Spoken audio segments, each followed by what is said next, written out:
Down there. Michael, can you hear me? And you are in Valencia, aren't you?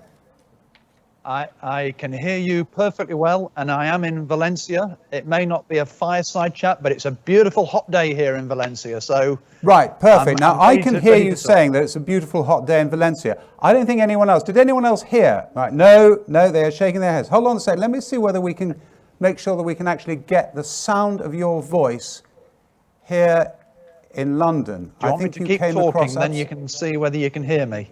Done. We've got you. Have me. Righty-ho. Kick us off with this then, just a sort of general points. We heard quite a few general points. We had that introduction from Mike Hawes. We've heard now what Ed Miliband's got to do. From the point of view of Hyundai, your future approach, give us a kind of sense of what you're looking at, what your priorities are. Sure. Okay. I think it's interesting. These are the questions that I'm asked all the time now. Two questions particularly. The first one is very much around electrification, and that is, will electric vehicles see the end of internal combustion engine? The second question is more about vehicle usage versus vehicle ownership, and will we see people wanting their mobility on demand? So let me talk a little bit around the first question, and I'll also then go into what we're doing with that topic at Hyundai. So I think in terms of will we see the end of internal combustion engine? I think largely we have to accept that that is a transition we all have to go to get carbon neutrality and for the sustainability and for environmental reasons. I think the real question we have to ask, though, is when is that possible and what are the enabling factors that will make it so? And I do worry a little bit that sometimes we answer the first question before we've answered the second, when in reality we should turn this round, because what we need to understand is what are the factors that have to be in place, whether that be infrastructure, whether it be battery capacity, whether it be the whole situation around the energy provision, the cost of the vehicles. So I think it's difficult sometimes to just put the target in place and say, now you have to get there. I wish it were that easy to do that. We would be able to sell a lot more cars if I could just put a number out there and deliver it. So I think this has got to be the question about how do we find those enabling factors that then give us a target that is achievable. So what are we doing in that respect? I think to get to that, I have to start by saying, what is it that our customers want? And I think we should always look at this from a customer's perspective. And it's interesting hearing Ed Miliband talk about his personal experience. The reality is, for a lot of customers, there has been a hesitation in the past with electric vehicle because of range anxiety. There's also been the cost issue. Now, what are the manufacturers doing? I can tell you about Hyundai story. The reason I'm here in Valencia is we're on a pan-European test drive event for our all-new electric vehicle, the Ioniq 5, and that's the first vehicle we've got off our dedicated electric global modular platform. And the reason that's so important is this is a vehicle that has WLTP range of 481 kilometers. That, even by my own mental arithmetic, that's around 300 miles. And with its 800 volt charging, we're able to charge the vehicle from 10% to 80% on high power charging stations in 18 minutes. So I think you can see how with the technology advancement, we're able to really reassure the customer, not only that there is sufficient range, but there's the ability to charge the vehicle quickly. By the time you've had a convenience break and grabbed a coffee, you can have the vehicle up to another 250 miles of range. The cost is still an issue.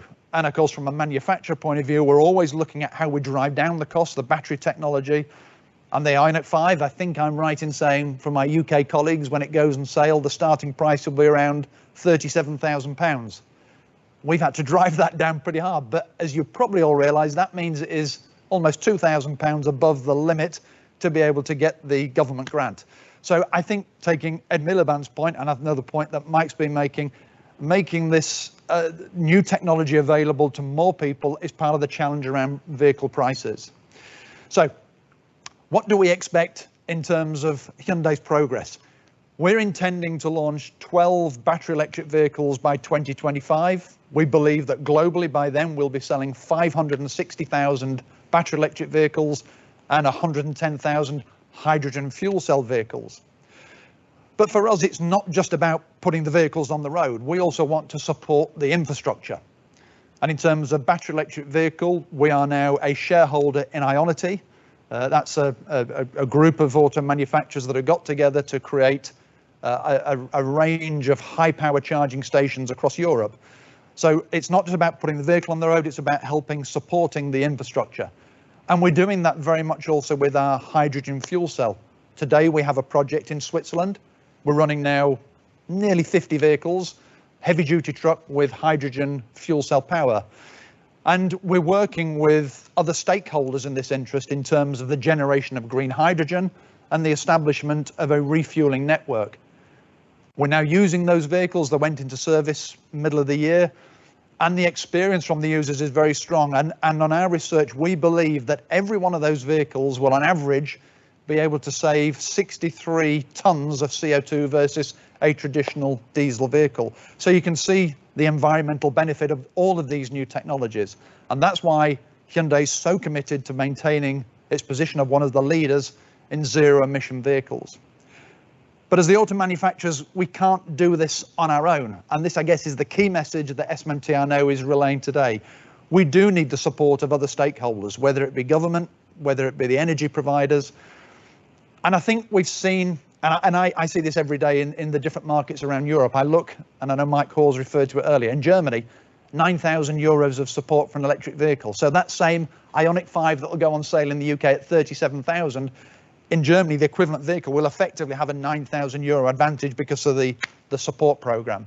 So I think we need to understand, how do we help customers get into these vehicles, and then how do we support the infrastructure? This 2.3 million charging points that's been referred to a number of times sounds a very dramatic figure, but that is the reality of the pace of change we're going to need to go through. And we're seeing the same across Europe. We're having conversations through ASEA, the European Automotive Manufacturers Association. We're having those very same conversations with our friends in the European Commission. So that's the story around EVs, whether that be battery electric vehicle or for us, fuel cell electric vehicle. We can do so much, but we need other stakeholders to play their part if we're to achieve these ambitious goals to support carbon neutrality. Okay, so the next topic that I'd really like to just cover is what we're doing in terms of mobility, because this second question is, are customers moving from car ownership to car usage? Quite honestly, I think the reality is we've been going that way for some time, because I think about in the UK, PCP, personal contract purchase, has been a very popular funding method for so many customers.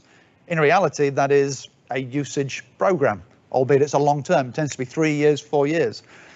I think there is no doubt that we will see increasing requirements, particularly in urban areas, for people to have usage on demand.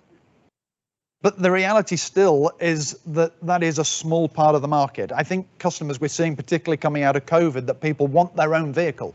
They want the personal space. Now, we're piloting a program today here in Spain, in Madrid and Barcelona, for what we call our Motion subscription. And what we are seeing is there is a demand, particularly from the younger generations and the urban residents, to take these 3-month subscription programs. But quite honestly, what we're not sure yet is what they will do at the end of that period. Will they want to extend the vehicle? Will they buy the vehicle? Will they move into another vehicle? So what we're not seeing is this desire to have rapid change, to try out different cars all the time. People still want their personal space, their own vehicle for a period of time. So that's one of the steps that we're moving on, to try out new forms of mobility, because we've created a vision for Hyundai in Europe to be a leader in not only automobile, but smart mobility solutions. And that extends beyond just the car. So we're already looking at what we can do to support people to move in ways that enhance their lives. And 2 of the projects that we're working on are in terms of robotics. And many of you may have seen the news last week that we completed our 80% acquisition of Boston Dynamics. So we're very much thinking about how we can use robotics and how we can use wearable exoskeletons to aid people who may have, lack of mobility. How can we use that technology to help their mobility in general ways and enhance their lives? And when we go further, we talked this morning in the press conference about this dream of flying cars, which a few years ago seemed exactly that. It was a dream. Today, we are working very actively on our urban air mobility program. And we were very pleased recently to announce our involvement in the project with Coventry City Council to develop a port as a working example of how the future of urban air mobility can not only support through clean technologies, improvement of emissions, but also very much can support removing congestion by taking some of the traffic off the ground and into the air. So these are areas that we're developing as we demonstrate that obviously, yes, we want to be a strong car company. We want to be a leader in electrification of passenger car and commercial vehicle, but we really see this opportunity to expand our operations to become a provider of smart mobility services. Very exciting, very different from where we were a few years ago, and it just shows how the pace of change is moving so quickly.